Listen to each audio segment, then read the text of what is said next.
companheiras e queridos companheiros, eu não sei se esse som aumenta um pouquinho mais, porque facilitaria a minha voz já rouca. Esse aqui acho que está melhor, Stuka. Querido companheiro Wagner, presidente da CUT, querido companheiro Aloysio Mercadante, ex-senador, ex-deputado federal, ex-ministro da Ciência e Tecnologia, ex-ministro da Educação, ex-ministro da Casa Civil da presidenta Dilma. Porra, se eu tivesse tantos títulos assim, eu seria presidente da República. Companheiro Guilherme Boulos, nosso companheiro que está iniciando uma jornada sendo candidato a presidente da República pelo PSOL, mas é um companheiro da mais alta qualidade que vocês têm que levar em conta a seriedade desse menino. Eu digo menino porque ele só tem 35 anos de idade e quando eu fiz a greve de 78, eu tinha 33 anos de idade e consegui, através da greve, chegar a criar um partido e virar presidente. Você tem futuro, meu irmão. É só não desistir nunca. Quero cumprimentar essa garota bonita, garota militante do PCdoB, que também está fazendo a sua primeira experiência como candidata a presidenta da República pelo PCdoB, o que eu acho um motivo de orgulho e uma perspectiva de esperança para esse país, ter gente nova se dispondo a enfrentar a negação da política, assumindo a política e dizendo: nós queremos ser presidente da República para mudar a história do país. Quero agradecer a companheira dessa mulher.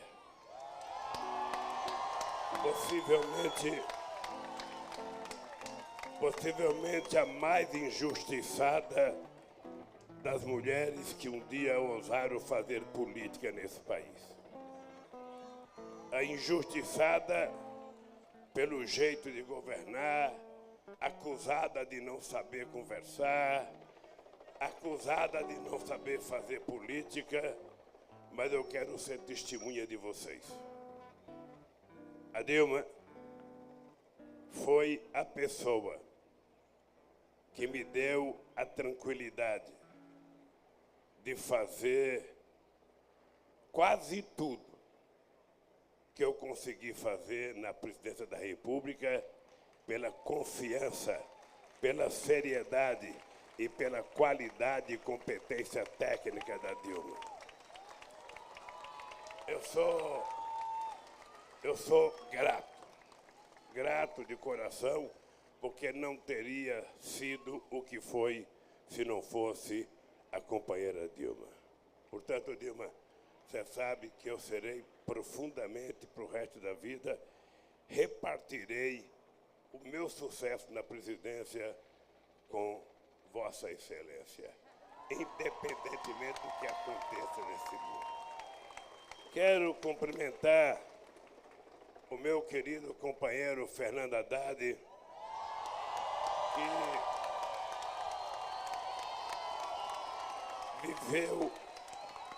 viveu o melhor período de investimento na educação brasileira nesse país. Quero cumprimentar o meu companheiro Celso Amorim, companheiro que certamente foi o mais importante ministro das Relações Exteriores que esse país já teve, que colocou o Brasil como protagonista mundial durante todo o nosso governo. Quero parabenizar o nosso companheiro Ivan Valente, deputado pelo PSOL, companheiro que está aqui. Quero cumprimentar o nosso valoroso, extraordinário João Pedro Steder, presidente e coordenador do Movimento Sem Terra. Quero cumprimentar, eu não tenho nome, mas o presidente do companheiro do PSOL, o Juliano, jovem presidente do PSOL. Obrigado, presidente. Quero cumprimentar o nosso querido escritor Fernando de Moraes, que está escrevendo uma biografia do meu governo que nunca termina, porra. Eu estou quase para morrer e não termina a minha biografia. Quero cumprimentar o nosso querido companheiro Paulo Pimenta, líder do PT, o homem que tem o blog dos deputados mais importante em Brasília e o cidadão que melhor tem enfrentado o Moro e a Operação Lava Jato naquilo que são os defeitos dela. Parabéns, companheiro Pimenta.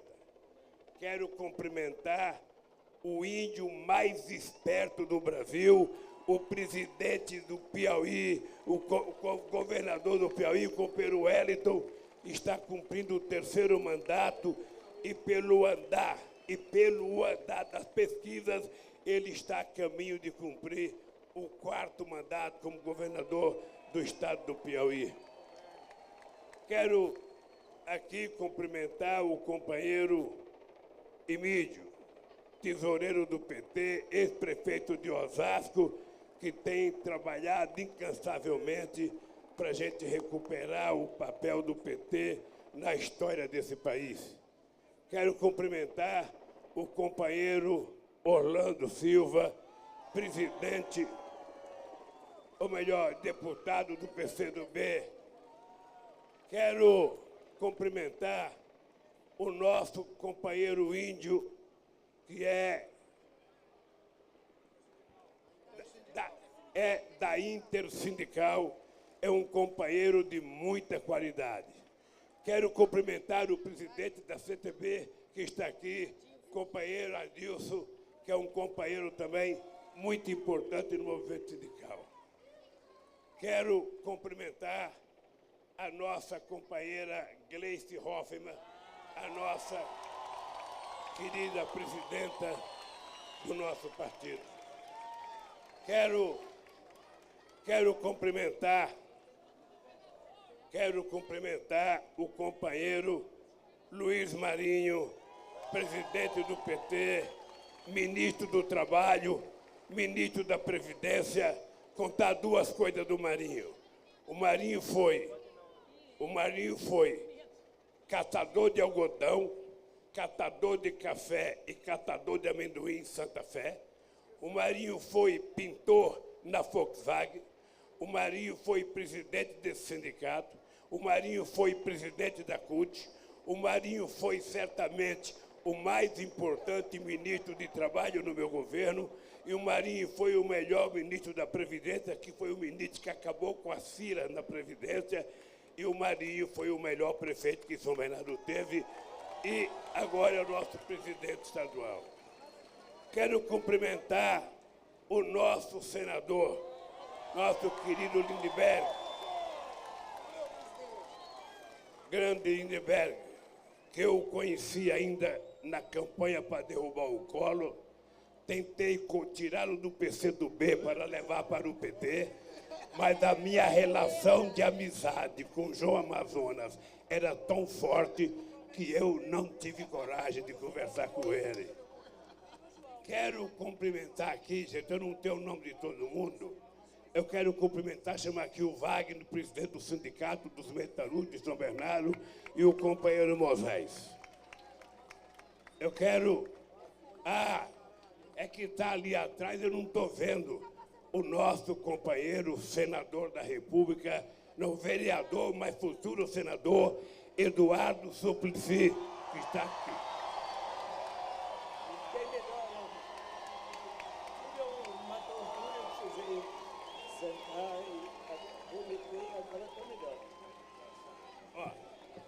Eu não posso falar que ele teve uma tontura, porque isso não é recomendável para quem está sendo candidato, viu? Eu vou dizer que você estava sentado ali conversando com eleitores, tá bem? É o médico que me chamou. Eu pedi para vir aqui o companheiro de Sergipe, que é o companheiro vice-presidente do PT, que tem a incumbência de coordenar as caravanas da cidadania por todo o território nacional, e vocês têm acompanhado pela internet o companheiro Márcio. Eu pedi para vir aqui 2 sindicalistas, porque eu nasci nesse sindicato. Quando eu cheguei aqui, esse sindicato era um barraco. Esse prédio foi construído já na nossa diretoria. Aqui, para vocês saberem, eu fui diretor de uma escola de Madureza que tinha 1.800 alunos. Você pensa que eu sou só torneiro mecânico? Pode dizer, diretor de escola com 1.800 alunos. Pois bem, e a minha relação com esse sindicato, aqui está o Paulão, que é vice-presidente do sindicato e é presidente da Confederação Nacional dos Metalúrgicos e é da Secretaria do Movimento Sindical do PT. Bem, eu não tenho nominato, eu estou chutando de improviso que eu estou vendo. Mas eu queria, Wagner, aproveitar a tua presença aqui para que esse pessoal soubesse que, na minha consciência, parte das conquistas da democracia brasileira a gente deve a esse sindicato dos metalúrgicos a partir de 1978. Aqui foi minha escola. Aqui eu aprendi sociologia, aprendi economia, aprendi física, química e aprendi a fazer muita política, porque no tempo que eu era presidente desse sindicato, as fábricas tinham 140 mil professores que me ensinavam como fazer as coisas. Toda vez que eu tinha dúvida, eu ia na porta da fábrica perguntar para a peãozada como fazer as coisas nesse país. Na dúvida, não erre. Na dúvida, pergunte. E se você perguntar, a chance de você acertar é muito maior. E o Wagner é o companheiro que está cedendo esse prédio para a gente fazer toda a nossa campanha. E quero agradecer ao Moisés. O Moisés é companheiro do Wagner, é o diretor financeiro do sindicato, e é um companheiro que nunca se negou a contribuir com o movimento social, a contribuir com outras tarefas da democracia, não para partido político, mas para o movimento social. Esse sindicato nunca negou absolutamente nada. Então eu quero uma salva de palmas para esses companheiros que são um sustentáculo da nossa luta. Esse sindicato, diferente de outros sindicatos, esse sindicato tem quase 283 diretores. Para ser diretor desse sindicato, as pessoas têm que ser eleitas pelo chão da fábrica por um comitê. Se não tiver no chão da fábrica, não é eleito. E depois de eleito no membro do comitê, se escolhe os que vão ser diretor do sindicato, e tem a diretoria executiva, mas tem 283 pessoas que são diretores e que são conselheiros.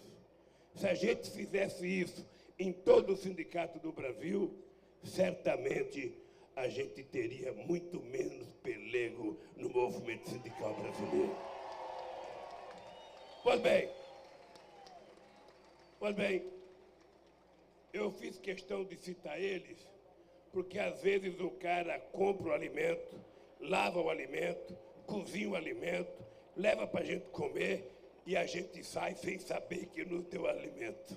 Então, foi esses guerreiros aqui que deram essa possibilidade extraordinária da gente estar aqui fazendo isso.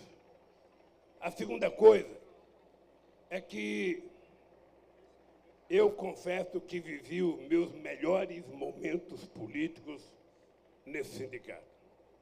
Eu nunca esqueci a minha matrícula do sindicato. A minha matrícula é 25.986 de outubro de setembro de 1968. E de lá para cá, eu mantenho uma relação com esse sindicato, que eu acho que é a relação mais forte, porque qualquer presidente que tem aqui, Vicentinho já foi presidente, Meneghelli já foi presidente, Guiba já foi presidente, Zé Nobre já foi presidente, Feijó já foi presidente, quem mais? O Guiba, já falei, agora o Vagnão, e por todos eles eu sou tratado como se ainda fosse presidente desse sindicato pela relação que nós ficamos. Mas aqui, ao Rafael, foi o penúltimo presidente aqui. Eu queria dizer para vocês que eu estou contando isso para tentar chegar ao que eu quero dizer para vocês. Em 1979, esse sindicato fez uma das greves mais extraordinárias.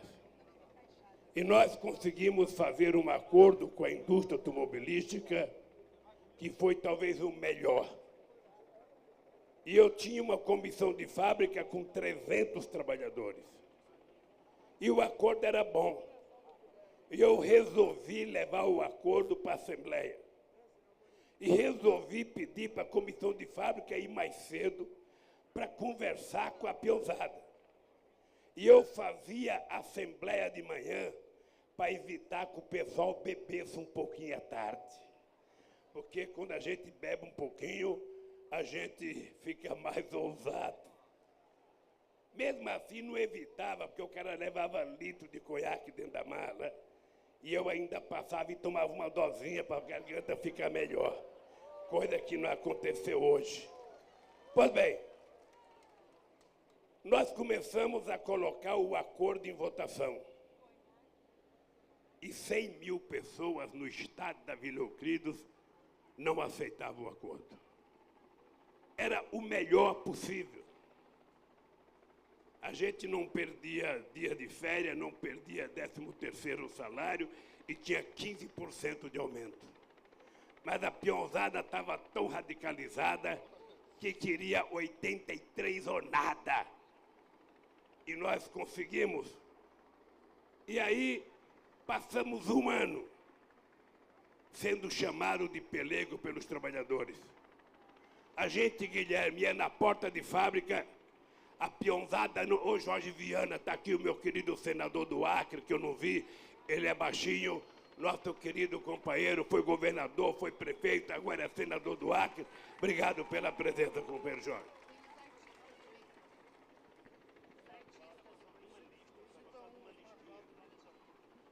Olha, para falar em nome dos artistas aqui, para citar todo, eu queria que o nosso Osmar Prado viesse aqui. Ele é o decano. Osmar Prado. Olha, tem muita gente aqui. Renegado. Ó.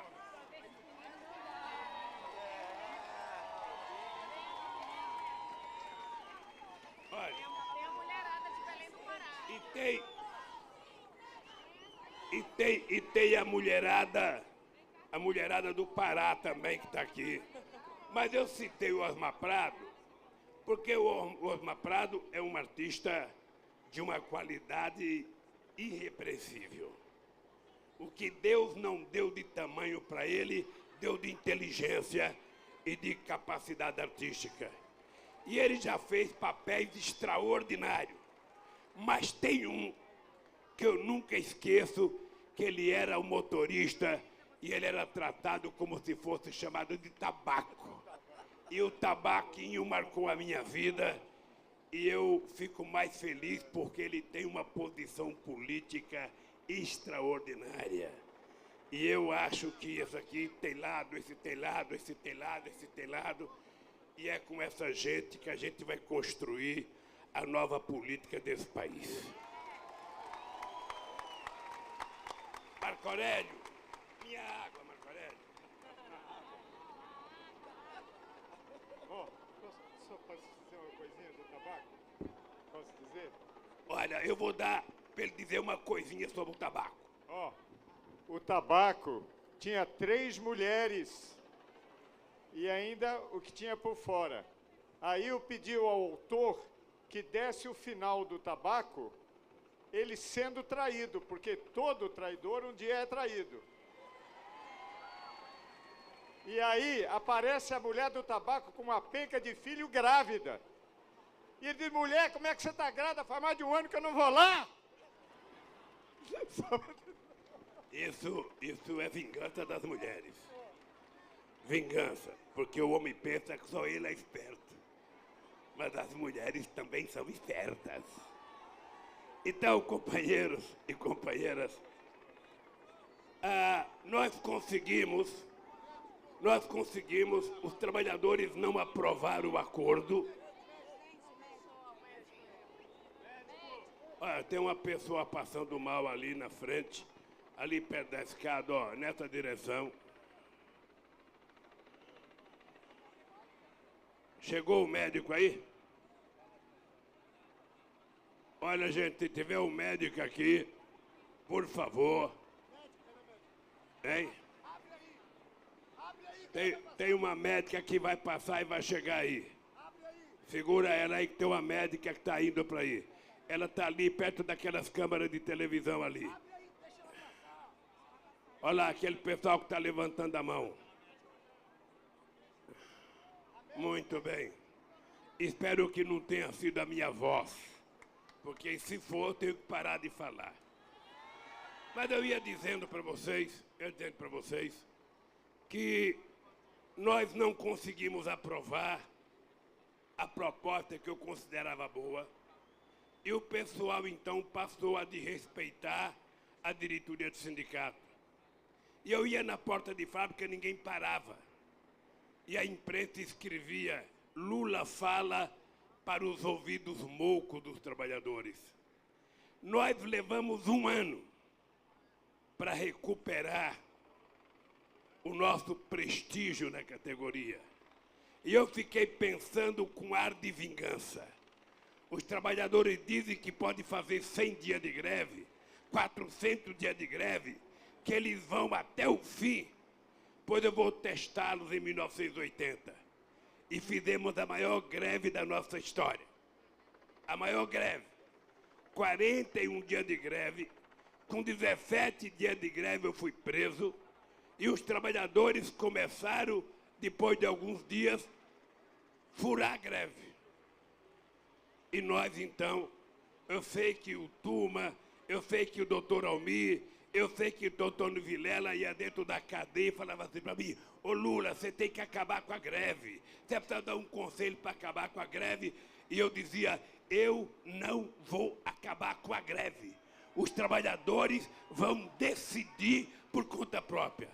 O dado concreto é que ninguém aguentou 41 dias, porque na prática o companheiro tinha que pagar leite, tinha que pagar a conta de luz, tinha que pagar gás, a mulher passou a cobra dele, o dinheiro do pão, ele então começou a sofrer pressão, não aguentou. Mas é engraçado porque na derrota a gente ganhou muito mais sem ganhar economicamente do que quando a gente ganhou economicamente. Significa que não é dinheiro que resolve o problema de uma greve. Não é 5%, não é 10%. É o que está embutido de teoria política, de conhecimento político e de tese política numa greve. Agora, nós estamos quase que na mesma situação. Quase que na mesma situação. Eu estou sendo processado e eu tenho dito claramente, o processo do meu apartamento, eu sou o único ser humano que sou processado por um apartamento que não é meu. E eles sabem que o Globo mentiu quando disse que era meu. A Polícia Federal da Lava Jato, quando fez o inquérito, mentiu que era meu. O Ministério Público, quando fez a acusação, mentiu dizendo que era meu. E eu pensei que o Moro ia resolver e ele mentiu dizendo que era meu. E me condenou a 9 anos de cadeia. É por isso que eu sou um cidadão indignado. Porque eu já fiz muita coisa com os meus 72 anos. Mas eu não os perdoo por ter passado para a sociedade a ideia de que eu sou um ladrão. Deram a primazia dos bandidos fazer um pichuleco pelo Brasil inteiro. Deram a primazia dos bandidos chamar a gente de petralha. Deram a primazia de criar quase que um clima de guerra, negando a política nesse país. E eu digo todo dia, nenhum deles tem coragem ou dorme com a consciência tranquila da honestidade, da inocência que eu durmo. Nenhum deles. Eu não estou acima da justiça. Se eu não acreditasse na justiça, eu não tinha feito um partido político. Eu tinha proposto uma revolução nesse país. Mas eu acredito na justiça, numa justiça justa, numa justiça que vota um processo baseado nos autos do processo, baseado nas informações das acusações, das defesas, na prova concreta que tem a arma do crime. O que eu não posso admitir é um procurador que fez um PowerPoint e foi para a televisão dizer que o PT é uma organização criminosa que nasceu para roubar o Brasil e que o Lula, por ser a figura mais importante desse partido, o Lula é o chefe. E, portanto, se o Lula é o chefe, diz o procurador, eu não preciso de provas, eu tenho convicção. Eu quero que ele guarde a convicção dele para os comparsas deles, para os asseclas deles, e não para mim. Não para mim. Certamente um ladrão não estaria exigindo prova. Estaria de rabo preso, com a boca fechada, torcendo para a imprensa não falar o nome dele. Eu tenho mais de 70 horas de jornal nacional me triturando. Eu tenho mais de 70 capas de revistas me atacando. Eu tenho mais de milhares de páginas de jornais e matérias me atacando. Eu tenho mais a Record me atacando. Eu tenho mais a Bandeirante me atacando. Eu tenho mais a rádio do interior, a rádio de outros estados.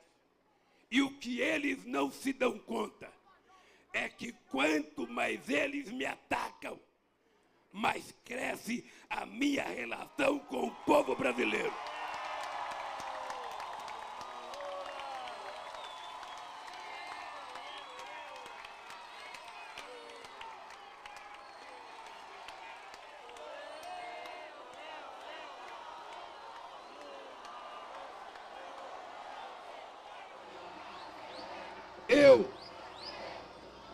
Eu não tenho medo deles. Eu até já falei que gostaria de fazer um debate com o Moro sobre a denúncia que ele fez contra mim. Eu gostaria que ele me mostrasse alguma coisa de prova. Eu já desafiei os juízes do TRF4, que eles fossem para um debate na universidade que ele quiser, no público que ele quiser, provar qual é o crime que eu cometi neste país. E eu, às vezes, tenho a impressão, e tenho a impressão porque eu sou um construtor de sonhos. Eu, há muito tempo atrás, eu sonhei que era possível governar esse país envolvendo milhões e milhões de pessoas pobres na economia, envolvendo milhões de pessoas nas universidades, criando milhões e milhões de empregos nesse país, eu sonhei que era possível um metalúrgico sem diploma universidade cuidar mais da educação do que os diplomados e concursados que governaram esse país e cuidar da educação. Eu sonhei que era possível a gente diminuir a mortalidade infantil, levando leite, feijão e arroz para que as crianças pudessem comer todo dia. Eu sonhei que era possível pegar os estudantes da periferia e colocá-los nas melhores universidades desse país, para que a gente não tenha juízes e procuradores só da elite. Daqui a pouco nós vamos ter juízes e procuradores nascidos na favela de Heliópolis, nascidos em Itaquera, nascidos na periferia. Nós vamos ter muita gente do Sem Terra, do MTST, da CUT formado. Esse crime eu cometi. Eu cometia esse crime que eles não querem que eu cometa mais. É por conta desse crime que já tem uns 10 processos contra mim. E se for por esses crimes de colocar pobre na universidade, negro na universidade, pobre comer carne, pobre comprar carro, pobre viajar de avião, pobre fazer sua pequena agricultura, ser microempreendedor, ter sua casa própria. Se esse é o crime que eu cometi, eu quero dizer, eu vou continuar sendo criminoso nesse país, porque vou fazer muito mais. Vou fazer muito mais.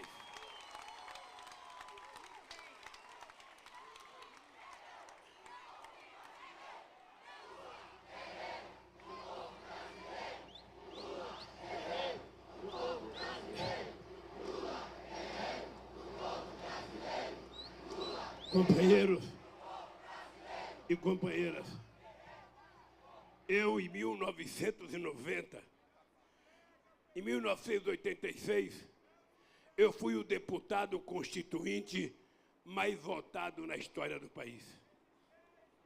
E nós ficamos descobrindo que dentro do PT, Manuela, companheiros, o Ivan era do PT na época, havia uma desconfiança que só tinha poder no PT quem tinha mandato.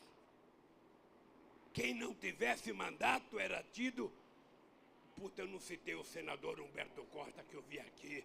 Humberto Costa, senador de Pernambuco, eu esqueci de citar para vocês. Aí ninguém me deu nominata, aqui tá. A Fátima. Olha, a Fátima é do Rio Grande do Norte, ela será a futura governadora do Rio Grande do Norte. Esse aqui, junto com Paulo Pimenta, é o companheiro que mais briga e mais denuncia a Lava Jato. O Rosseto foi ministro do Trabalho e da Previdência e talvez será o governador do Rio Grande do Sul nessas eleições agora. Olha, tá aqui a nossa companheira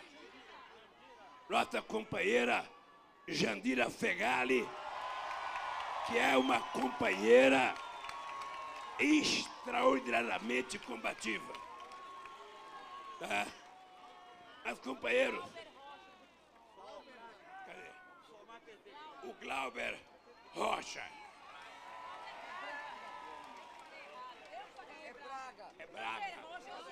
É Braga, porra. Ô, Gerson, quem vai pegando lista vai trazendo pra mim. Alguém prepara uma nominata pra mim que eu vou citando as pessoas. Então, companheiros, quando eu percebi que o povo desconfiava que só tinha valor no PT quem era deputado, Manuela e Guilherme, sabe o que eu fiz?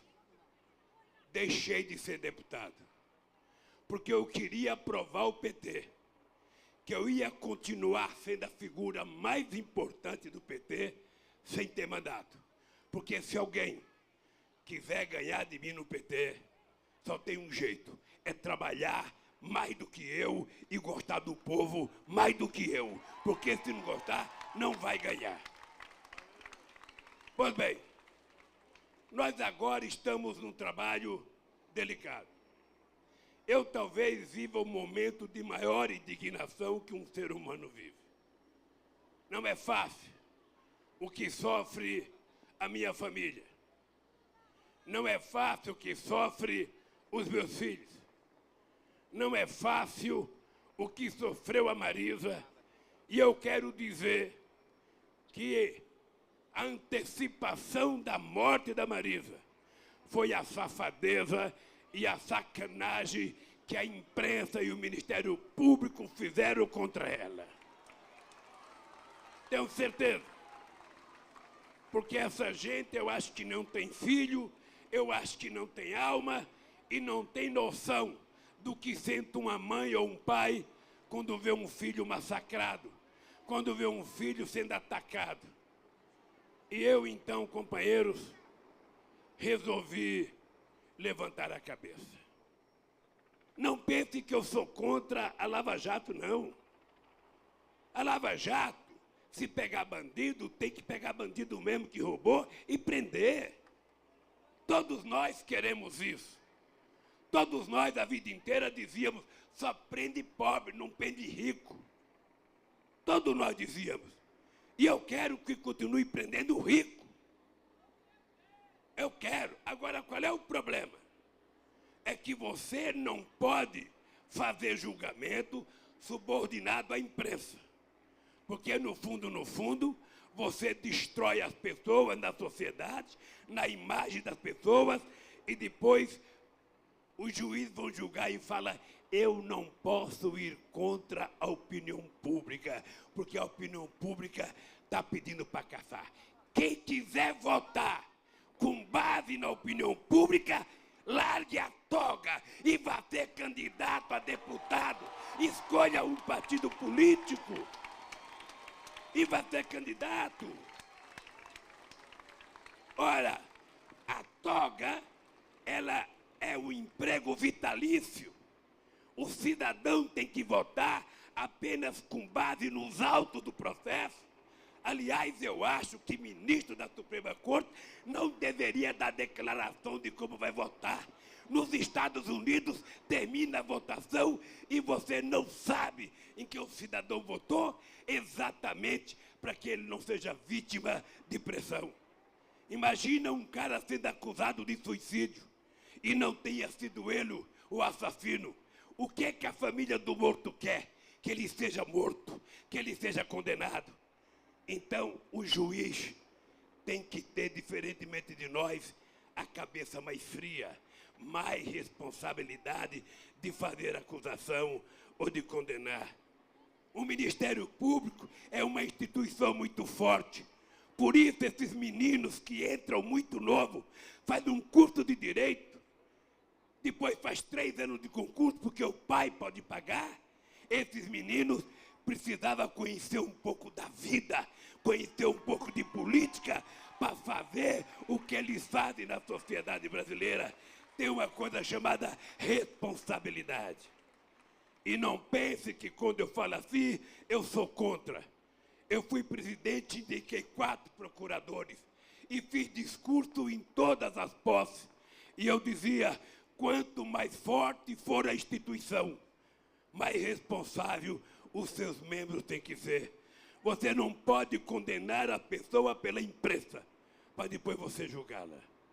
Vocês estão lembrados que quando eu fui prestar depoimento lá em Curitiba, eu disse para o Moro: você não tem condições de me absolver, porque a Globo está exigindo que você me condene e você vai me condenar.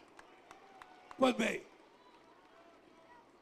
eu acho que tanto o TRF4 quanto o Moro, a Lava Jato e a Globo, elas têm um sonho de consumo. O sonho de consumo é que, primeiro, o golpe não terminou com a Dilma. O golpe só vai concluir quando eles conseguirem convencer que o Lula não possa ser candidato a presidente da República em 2018. Eles não querem, não é porque eu vou ser eleito, eles não querem que eu participe, apenas porque tem a possibilidade de cada um de nós se eleger. Eles não querem o Lula de volta, porque pobre, na cabeça deles, não pode ter direito. Pobre não pode comer carne de primeira. Pobre não pode andar de avião. Pobre não pode fazer universidade. Pobre nasceu, segundo a lógica dele, de comer e ter coisa de segunda categoria. Então, companheiros e companheiras, o outro sonho de consumo deles é a fotografia do Lula preso. Eu fico imaginando a tesão da Veja colocando a capa minha preta. Eu fico imaginando a tesão da Globo colocando uma fotografia minha presa.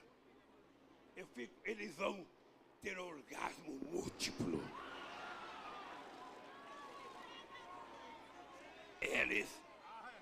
Eles decretaram a minha prisão. E deixa eu contar uma coisa para vocês. Eu vou atender o mandato deles. E vou atender porque eu quero fazer a transferência de responsabilidade. Eles acham que tudo que acontece nesse país acontece por minha causa. Eu já fui condenado a 3 anos de cadeia, porque um juiz em Manaus entendeu que eu não preciso de arma. Eu tenho uma língua felina, então era preciso fazer o Lula calar, porque se ele não calar, ele vai continuar falando frases como eu falei, tá chegando a hora da onça beber água, e os camponeses mataram um fazendeiro, e eles acham que essa frase minha era senha. O que eu quero transferir de responsabilidade? Eles já tentaram me prender por obstrução de justiça. Não deu certo. Eles agora querem me pegar numa prisão preventiva, que é uma coisa mais grave, porque não tem habeas corpus. O Vacari já está preso há 3 anos. O Marcelo Odebrecht gastou 400 milhões e não teve habeas corpus. Eu não vou gastar um tostão, mas eu vou lá com a seguinte crença. Eles vão descobrir pela primeira vez o que eu tenho dito todo dia. Eles não sabem que o problema desse país não chama-se Lula. O problema desse país chama-se vocês, a consciência do povo, o Partido dos Trabalhadores, o PCdoB, o MST, o MTST. Eles sabem que tem muita gente.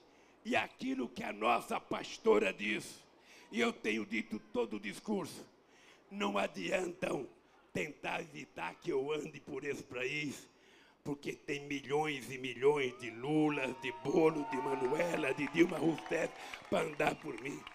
Não adianta tentar acabar, sabe, com as minhas ideias.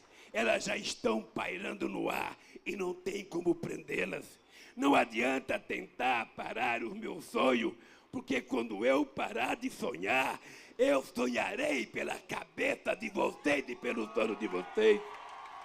Não adianta achar que tudo vai parar o dia que o Lula tiver infarte. É bobagem, porque o meu coração baterá pelo coração de vocês, e são milhões de corações. Não adianta eles acharem que vão fazer com que eu pare. Eu não pararei porque eu não sou mais um ser humano. Eu sou uma ideia misturada com a ideia de vocês. E eu tenho certeza que companheiros como Sem Terra, MTST, os companheiros da CUT e do movimento sindical sabem. E essa é uma prova. Essa é uma prova. Eu vou cumprir o mandato.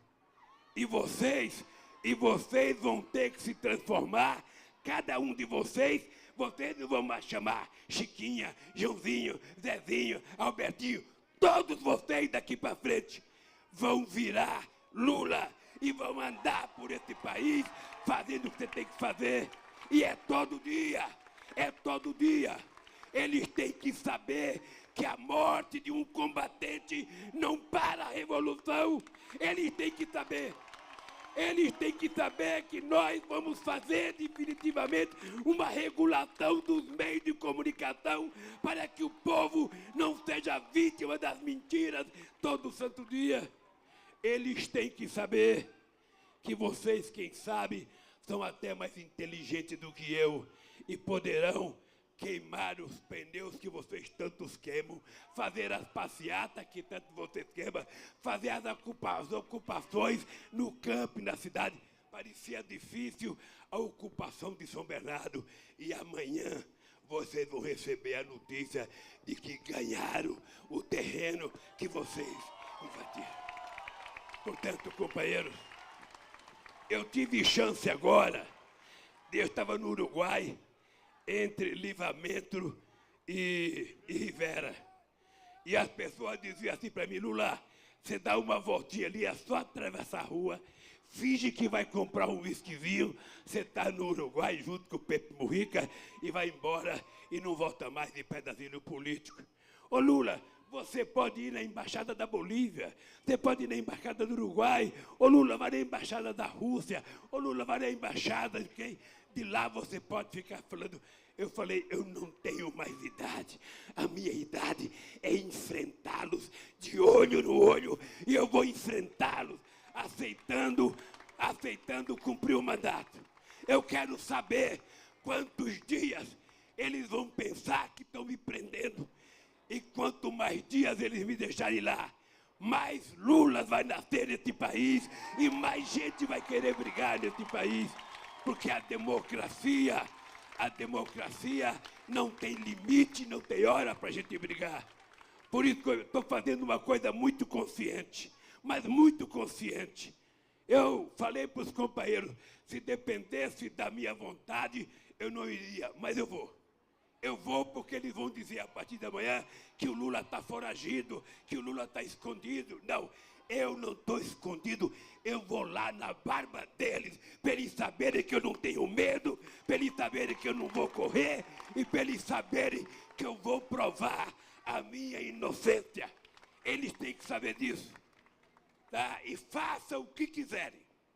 Façam o que quiserem. Eu vou terminar com uma frase que eu peguei em 1982, numa menina de 10 anos em Catanduva, que eu não sei quem é. E essa frase não tem autor.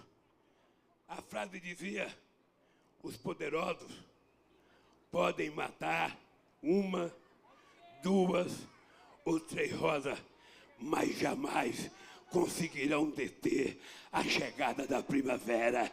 E a nossa luta é em busca da primavera. Eles têm que saber que nós queremos mais casa, nós queremos mais escola, nós queremos menos mortalidade, nós não queremos repetir a barbaridade que fizeram com a Marielle no Rio de Janeiro, nós não queremos repetir a barbaridade que fazem com meninos negros na periferia desse país, nós não queremos mais que volte a desnutrição, a mortalidade por desnutrição nesse país. Nós não queremos mais que um jovem não tenha esperança de entrar na universidade, porque nesse país, esse país é tão cretino que ele foi o último país do mundo a ter uma universidade. O último, todos os países mais pobres tiveram, porque eles não queriam que a juventude brasileira estudasse. E falaram que custava muito fazer escola. É se perguntar quanto custou não fazer há 50 anos atrás. Então eu quero que vocês saibam que eu tenho orgulho, profundo orgulho, de ter sido o único presidente da República sem ter um diploma universitário, mas sou o presidente da República que mais fiz universidade na história desse país, para mostrar para essa gente que não confunda inteligência com quantidade de anos na escolaridade. Isso não é inteligência, é conhecimento. Inteligência é quando você sabe tomar decisão. Inteligência é quando você tem lado. Inteligência é quando você não tem medo de discutir com os companheiros aquilo que é prioridade. E a prioridade desse país é garantir que esse país volte a ter cidadania. Não vão vender a Petrobras. Vamos fazer uma nova constituinte. Vamos revogar a lei do petróleo que eles estão fazendo. Não vamos deixar vender o BNDES. Não vamos deixar vender a Caixa Econômica. Não vamos deixar destruir o Banco do Brasil. E vamos fortalecer a agricultura familiar, que é responsável por 70% do alimento que nós comemos nesse país. É com essa crença, companheiros, de cabeça erguida, como eu estou falando com vocês, que eu quero chegar lá e falar para o delegado: estou à sua disposição. E a história, daqui a alguns dias, vai provar que quem cometeu o crime foi o delegado que me acusou, foi o juiz que me julgou e foi o Ministério Público que foi liviano comigo. Por isso, companheiros, eu não tenho lugar no meu coração para todo mundo.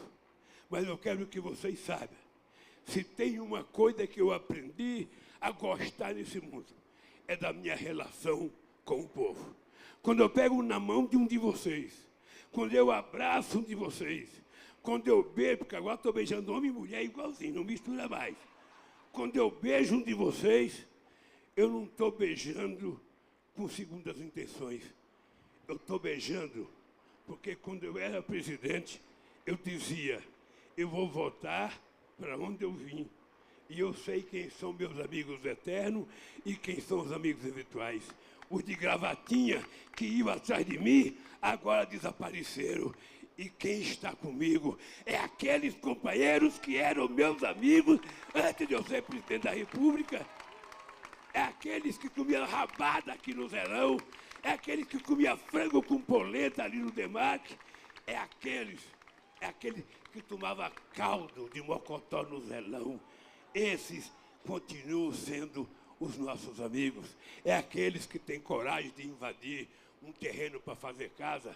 É aqueles que têm coragem de fazer uma greve contra a Previdência. É aqueles que têm coragem de fazer, sabe, uma greve ou ocupar um campo para fazer uma fazenda produtiva. É aqueles que, na verdade, precisam do Estado. Então, companheiros, eu vou dizer uma coisa a vocês. Vocês vão perceber que eu sairei dessa maior, mais forte, mais verdadeiro e inocente, porque eu quero provar que eles é que cometeram um crime político de perseguir um homem que tem 50 anos de história política. E por isso eu sou muito grato.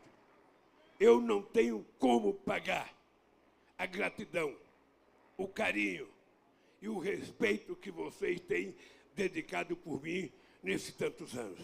E quero dizer a você, Guilherme, e a Manuela, quer dizer a vocês dois, que para mim é motivo de orgulho pertencer a uma geração que está, no final dela, vendo nascer dois jovens disputando o direito de ser presidente da República desse país. Por isso, companheiros, um grande abraço. Pode ficar certo, esse pescoço aqui não baixa. A minha mãe já fez o pescoço curto para ele não baixar. E não vai baixar, porque eu vou de cabeça erguida e vou sair de peito estufado de lá, porque vou provar a minha inocência. Um abraço, companheiros, obrigado, mas muito obrigado a todos vocês pelo que vocês me ajudaram. Um beijo, querido, muito obrigado. Lula.